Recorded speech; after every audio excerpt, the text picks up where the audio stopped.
Good morning, Master Gardeners. We're in a condo looking at aeroponic gardening. We've looked at this before, but we're going to look at what to do when your plants have been in your container for 6 months. And right as during this video, we're going to demonstrate how to take a mature plant and move it into a container and acclimate it gradually. So Kath's going to go ahead and start doing this. She's been growing hydroponic plants, actually aeroponics, for a long time. She's much more accomplished at this than I am, and she can demonstrate what to do, and she's taught me a lot and gotten me to the point where I've fallen in love with these containers. Look how mature the root system is after 6 months. We have parsley and we have thyme here. Her objective is she wants to plant the thyme into a container and continue to grow it. You know, one of the great virtues of hydroponic growing is something like thyme is so much more tender. These little young stems are so soft that even you would want to chew on them. Where I find my thyme in my vegetable garden tends to get hard and the stems are not as useful, and you can you feel them in your teeth. But that's the great joy of growing hydroponically. Although she has great natural light in her condominium here, these units can easily be used in a dark area and a dark space. If you really wanted to consolidate the light, you could actually hang some white papers around them. The light platform has multiple colors. If you look up inside here, you'll see there's red and there's blue colors of these LEDs. They don't emit very much heat. Therefore, you don't have to be concerned about blue getting burnt. So watch what she's doing here. Her objective with this thyme is to get that root system down deeply inside. And because the root system is totally acclimated to just water, she's trying to make a very gradual transition for this plant so that she doesn't shock it too much. So she incorporates her potting mix around her soil.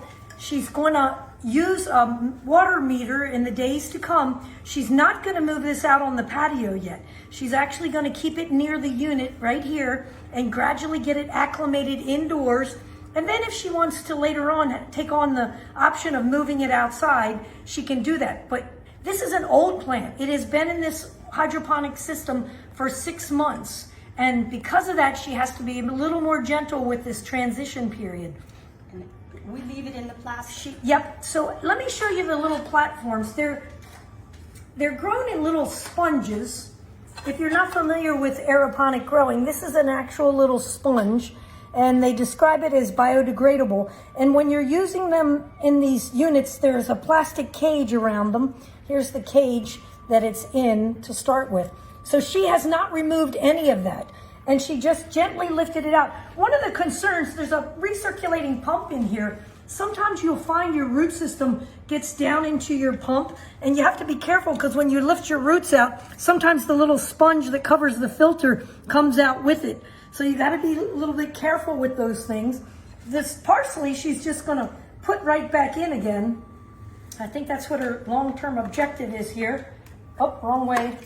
There is a right and wrong way. She doesn't have it fully planted because as plants get mature, they're too crammed in here. So she doesn't have every one of her cells in here. So she's going to, you just sow the seed back again down in the sponge and she drops it inside. And the cool things about these units is they're so idiot-proof, they'll tell you when to water and what to do. See it blinking down here? And it says add water. So these are foolproof. You don't have to really be a gardener to know how to use it because it'll tell you add water and it'll also tell you fertilizer. She's doing the demo on her liquid fertilizer. She pre-mixes fertilizer. She actually uses this to water all of her house plants. And she pre-mixes her water in a gallon container. So she's gonna mix this and she's gonna fill her thyme container. And she's gonna keep this guy nice and evenly moist. So there's a good bit of water going in there.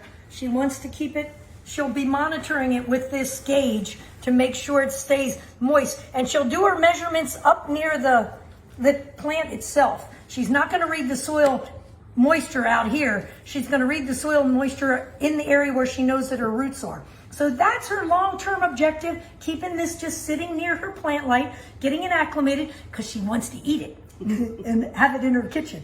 Now let's look at this one. This is one of the seedling platforms. The seedling platforms have a lot more of these cells in them for starting seedlings. Obviously, as the plants develop, there's not going to be adequate space for them. So you can see inside this one, a couple of them have not gotten the proper growth. This looks like a cabbage that she has in here, and it's been a little bit overcrowded. So her objective in this one, she's going to lift this whole platform out, and she's planning to plant this. There it is. There's her platform. There's her roots. She's going to move these directly into her vegetable garden. She's going to just gently lift them out, pull them in.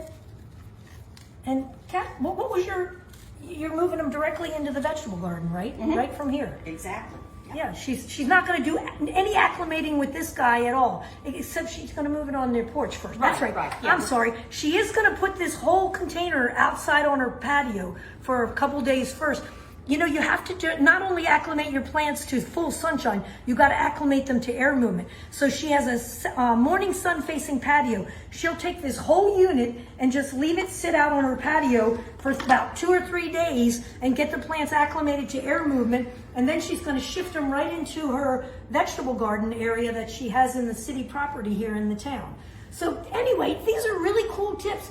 We highly recommend these aeroponic systems. There's all different kinds you can find on the internet. Sometimes around the holiday season, you can find them pretty reasonable. These can run for about $99 when they're on sale. There's certainly some nicer ones. You can buy different kinds of platforms for starting seeds, but a great way to get vegetables started in your house. So pretty cool stuff, Master Gardeners.